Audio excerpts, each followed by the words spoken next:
Thanks for watching this episode of My Wisconsin Backyard. Hi, I'm Tracy Newman. And I'm Brian Ewig, and we're wrapping up season 1 with this broadcast special showing some of our favorite stories.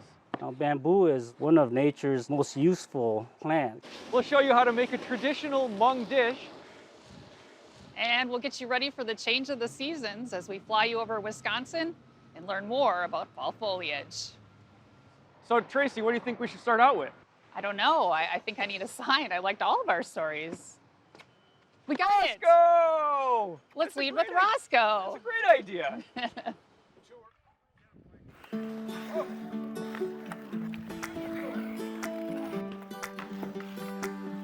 We're in Brookfield, Wisconsin. My backyard. We got the ice rink, and tonight we got the Elmbrook Hockey U8 Red Stars going. My son got really involved with hockey, youth hockey, and hockey ice time is really hard. And I saw it on the internet. A lot of people are trying these backyard rinks and thought I'd give it a go. So first year was a little sketchy, but it's gotten bigger and better. Oh, Roscoe's here. So tonight the surprise was having the mascot from the Milwaukee Admirals, Roscoe, join us. The boys they had no idea, so that was obviously a really big surprise to them. Well, it's awesome. I mean, one, it's fun, right? So they're getting to hang out with themselves, and you watch them back here, they're just getting better. They don't even know they're getting better because they're skating around, stopping and starting. I mean, it's good exercise, and they get excited too. They get excited to hang out with their buddies. We've done this for 3 years, I think, and I just was enjoying it a lot, and I like it.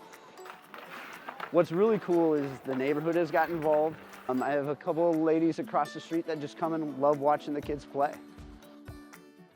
My daughter loves it. She's a little older. She doesn't do hockey, but she loves anything artistic, and she loves to skate. I just like to practice figure skating because I do dance lessons, so figure skating is fun to do. Smile, Roscoe. 1, 2, 3. It's worth it because, again, we get so much use out of it, and it's a great way to do something outside and have friends over.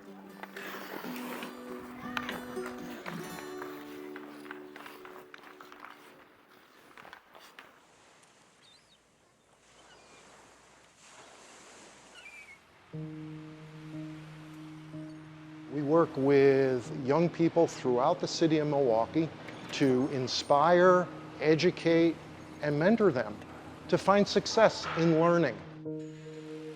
And the way we learn is through hands-on projects. It can be, for some people, an almost transformative experience. Plus, we're building something real and authentic, a form of transportation that's been around for thousands of years. It's a good way to stay out of trouble and have new hobbies that can benefit you further in life. A way to learn different things, a way to learn how to do different things. Like before I came here, I wouldn't have known how to build a boat, put certain pieces of wood together. It could help me if I wanted to make that a career, being a carpenter or something, if I wanted to just build something one day. I'm not the best academically, but I do try my hardest. I've really come to love this woodworking, and it's opened a lot of career paths for me.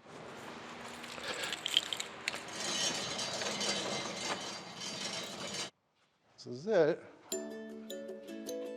The St. Isles we've been working on for give or take 5, 6 years, and we are at a really good place with it right now. So we're very excited about the launch of our largest boat. It's a 22-foot, 4-person rowing gig that was built over the course of 5 years here as part of an after-school teen mentoring program. I am so excited. I remember when there were huge holes in the boats, So to see it not have huge holes in the boat and to actually be in the water is just really, really pleasing for me and really makes me happy. It is really cool to see because it's like seeing your own child grow up, and it's like you finally get to say that I did it, I built this boat, and show it off to different people. Getting older, I might go to college for it, be a carpenter, do something where I can build stuff and put stuff together, or engineering type of thing. I knew I wanted to do something with my hands, but I didn't know quite what. I think I want to try my hand at furniture making. I've managed to get the skills to create the things, now I want to create my own things.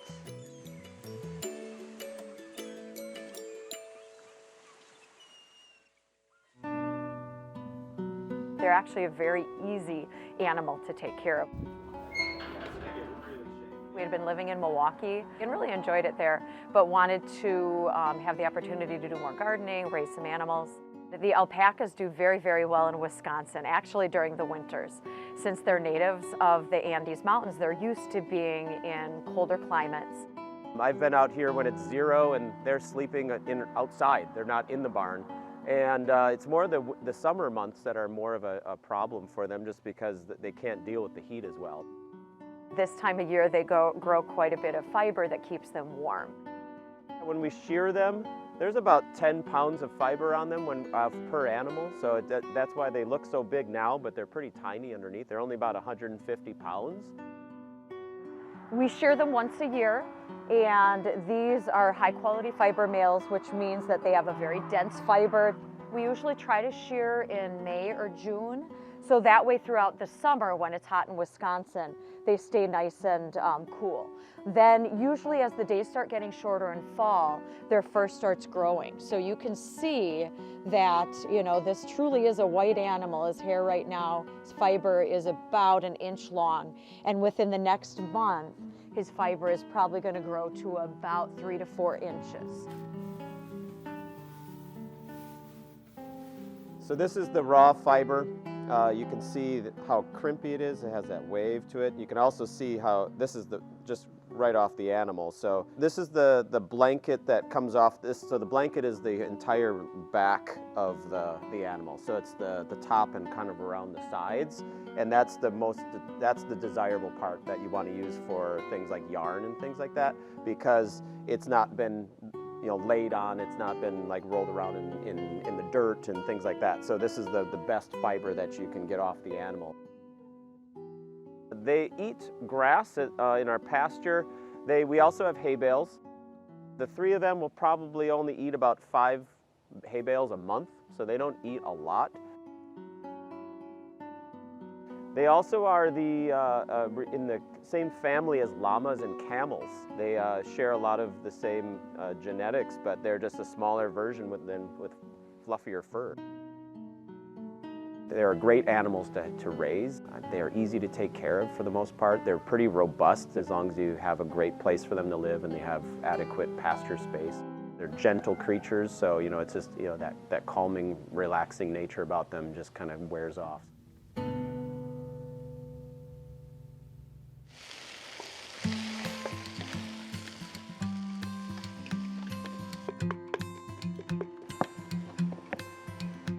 My name is Tai Yang. I'm a Hmong American here, living here in Milwaukee. And today I'm going to show you bamboo stir fry with ground beef. Bamboo is really abundant in Southeast Asia, and it's a staple meal because it's so easily to get. I have a special friend that brought this all the way from North Carolina because they harvest it down there. So they package it up and they get them right when they start shooting off the ground. Basically, we just take the bamboo, I blanch it first in boiling water, and then just take it out here and just start slicing it into thinner size like this. Now, bamboo is like one of nature's most useful plant because you can eat it, you can make shelters out of it, structures out of it. Even the board that I'm cutting on here is made of bamboo. Back in our country, we didn't have that much protein, such as beef or pork or chicken. I mean, we use them sparingly, so a lot of the vegetables kind of takes place of, filling your stomach. Let me start up this wok. And, a lot of Hmong families here in this country like to cook outside because it's, first of all, it doesn't smell up your house. And second of all, we like the high heat stuff. Add in the vegetable oil.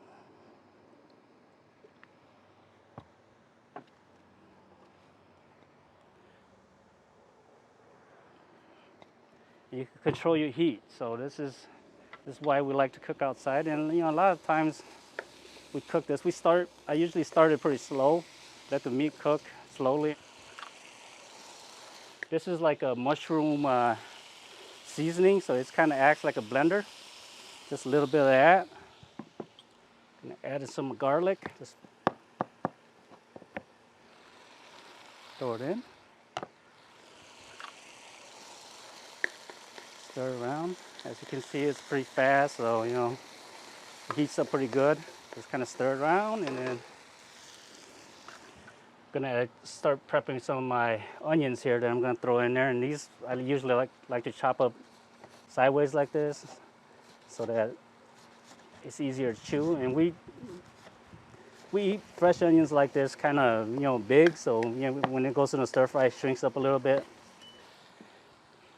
And then this is oyster sauce. Just add a little tablespoon there. This is one of our sauce that we use here that kind of gives a unique Asian or Southeast Asian taste to stir fry. We kind of just stir around, and this is what's so nice about it. What the wok is, you can just cook it thoroughly. Everything, the meat is all browned already, so we just throw in the bamboo.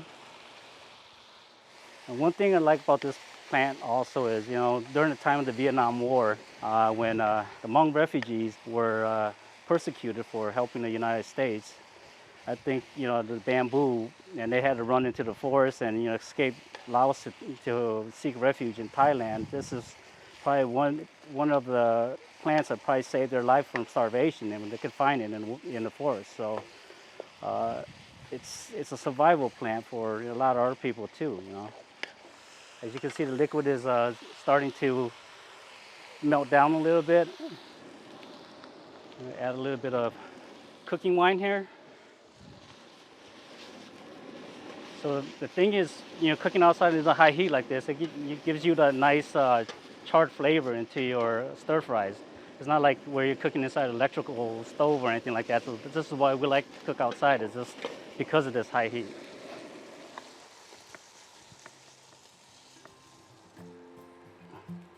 And that's it. That's your bamboo stir fry with it ground beef.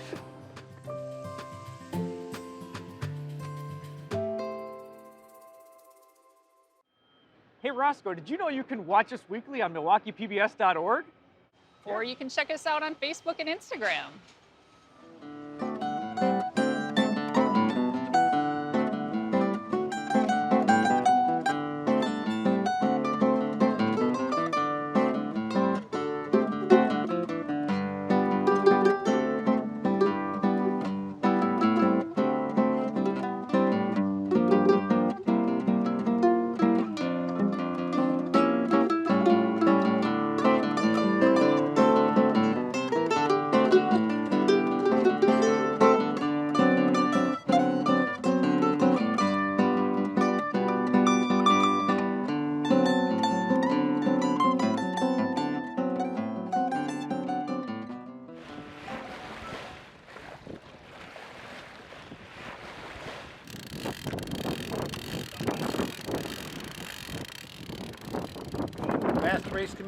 Mass Race Committee, this is Antonia, 15214, checking in. Racing is where you're trying to get around the race course as efficiently as possible to beat the competitors.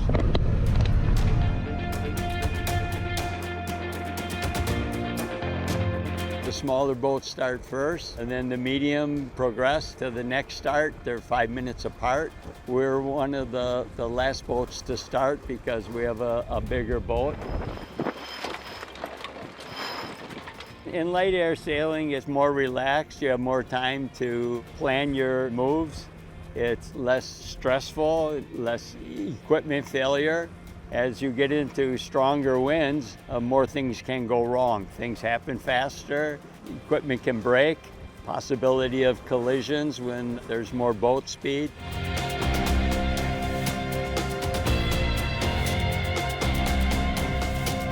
It's a combination of tactics, luck, crew work, equipment, and the conditions.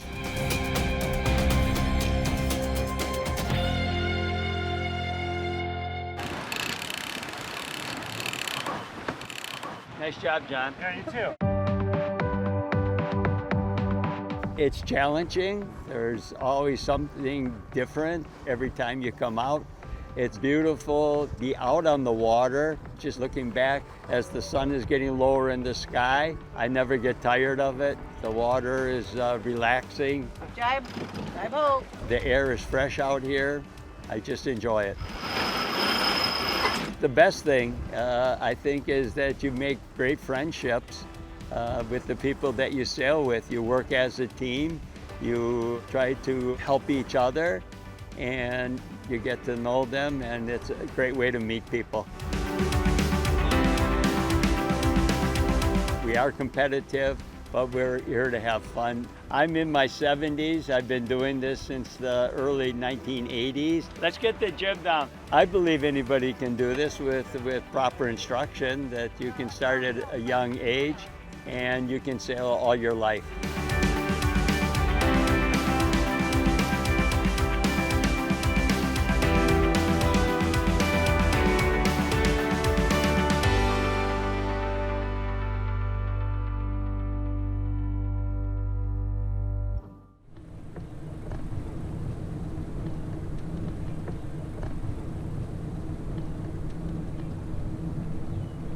I think there are fewer boats in the water, don't you think, Jenny? Jenny and I were both born and raised here, in Franklin, and after college I moved to Minneapolis.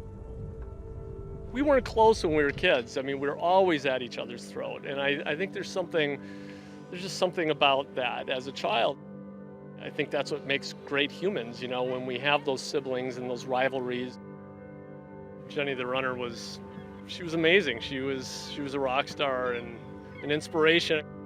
Once she hit college, you knew that there was something special there. Jenny, in 2007, was out on a training run. She was training for the Olympic trials at that time, and she was on Brady. She was crossing a street. She was struck by a car. She ended up in acute brain rehab. She had a broken neck and a brain injury, a TBI, and it was a really tough recovery. It took her a couple years just to get out of acute brain rehab, and it's been like that. And I make it down every 2 weeks.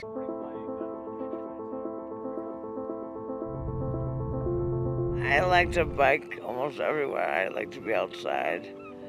But running's my favorite sport, but biking's awesome. We get out biking quite a bit, and in the summer it's great because it's warm, and Jenny loves the heat. We got this great bike that has a wheelchair front end and a bicycle back end, and we can get out, we can lock the bike up and then push the wheelchair around. Peter Crane is a great guy. Peter and I can get on all these bike trails in Wisconsin. It's so great. I love to be with our whole family together with Peter, my little brother Scott, and me, and my mom and dad, and we're all together. It's great. It's all about getting outside. I mean, in the winter, we're all cooped up, so this is nice to be able to get out and spend some time with people. And Jenny loves saying hi to people and waving to them on the bike trails. For anybody to go through what she's gone through and to come out on this end of it, and her mental attitude and just day to day has been great, and it's a challenge. Everything's a challenge with her, but getting out makes us feel a little more normal. I guess I don't view this as something special. I just view this as something that everybody would do for their sibling, if they were in the same position I'm in. You look back and you're like, I wish I would have done that prior to the accident and spent more time together, but it is what it is, and now we have this opportunity to spend a day together every couple weeks.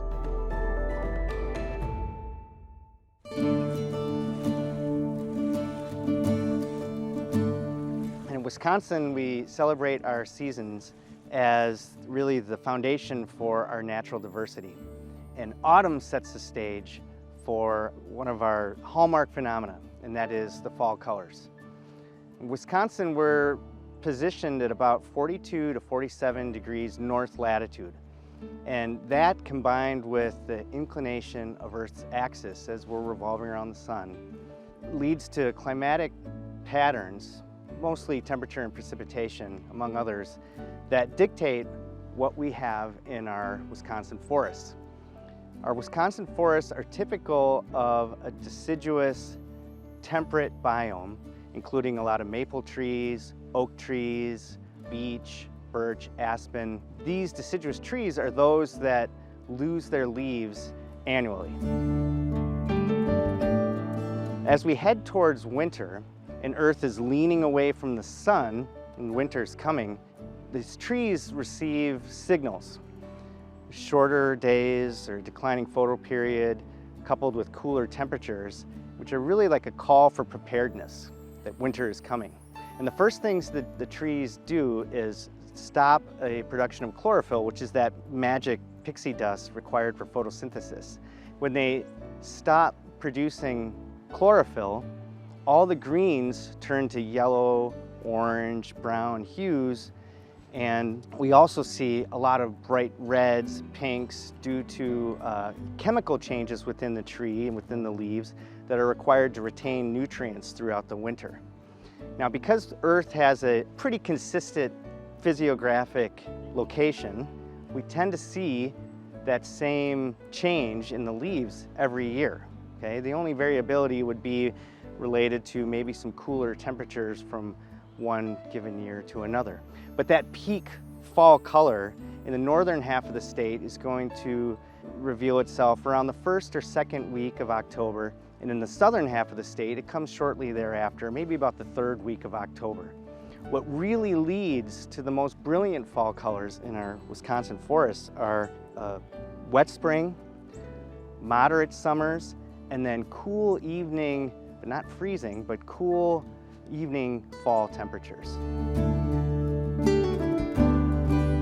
The reason our deciduous trees lose their leaves is really threefold. Number one, during the growing season, the leaves are harnessing energy and sharing that with the rest of the trunk and the branches. And during the winter, they want to shut that valve off and shut that passageway off so that the rest of the tree, the branches, the trunk, can conserve that harnessed energy. So they lose their leaves to shut that off. And secondly, it's a way for the tree to conserve and preserve moisture within the branches and the trunk. And lastly, the tree needs to lose its leaves because without the leaves on the branches and the trunk, it can withstand the strain of the strong winds associated with Wisconsin storms. While we see these colored and fallen leaves often as a nuisance as they're clogging our rain gutters and our storm sewers and cluttering the lawn, being tracked into our house, they're actually a really vital part of our Wisconsin woodland ecosystem.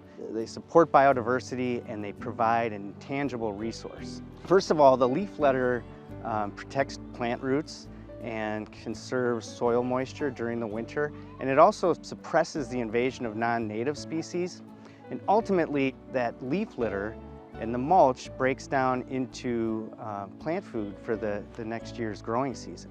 The fallen leaves also provide important winter habitat for all kinds of woodland animals, small mammals to microbes, spiders, amphibians, insects, other pollinators, all depend on that leaf litter and the associated stems and pieces of bark as critical nesting material and insulation all winter long.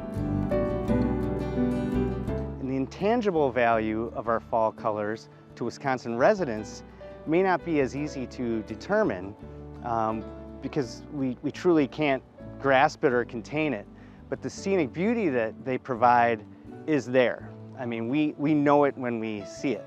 Wisconsinites and friends from neighboring states take day trips or even weekend getaways from the southern Kettle Moraine northward to the Eagle River, Minocqua area, from Door County westward to the bluffs along the Mississippi River, specifically to take in and enjoy the turning leaves and the fall colors in our forests. So because of that, we really need to recognize that our fall colors are truly an important part of our ecological culture, and they're an important intangible resource whose value can't be overappreciated.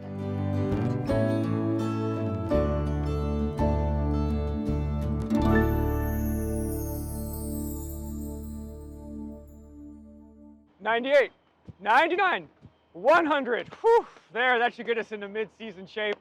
Well, Roscoe, any advice you have for us as we start our new season? Brian, you know Roscoe doesn't talk, right? Oh. I think he's saying you can watch more of our short stories on Facebook and Instagram or MilwaukeePBS.org. Well, thanks for watching My Wisconsin Backyard.